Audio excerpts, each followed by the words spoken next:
Parashat Devarim, which opens the book of Deuteronomy, relates the discourse of Moses to the Israelites, those who were born during the journey in the wilderness, just before they were about to enter the Promised Land.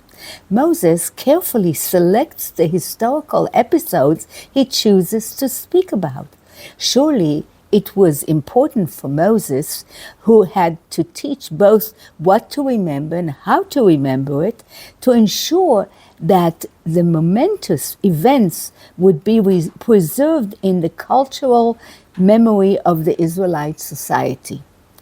As Micha Goodman contends in his book, Moses' Final Oration, starting with the book of Exodus and up to the end of the book of Numbers, Moses is the hero of the stories. But in the book of Devarim, he takes on the role of a narrator of the biblical story. We can see that we can see this in the painting of the Parashat done by Avner Moriah. On the right, we see very wary Moses holding his staff as he is looking across at a group of Israelites attired in green garments. The rectangular space in the center is topped with a blue stripe, symbolizing the covenant with God.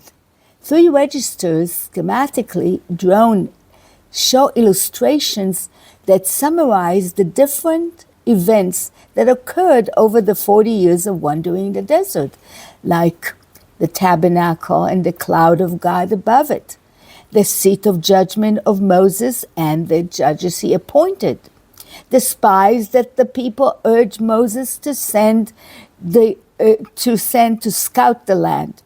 The picture depicts also the defeat of the Israelites by the Amorites when they went into battle without God's sanction.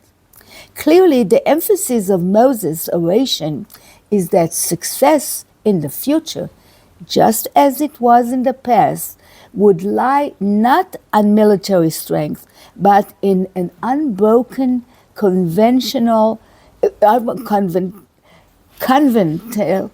relationship with the Lord.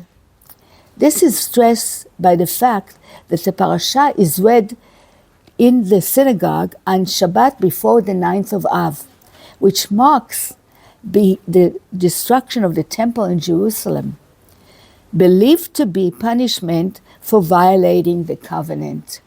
The book of Lamentation, Eicha, intoned on the 9th of Av, bemoans the fall of the temple and Jerusalem.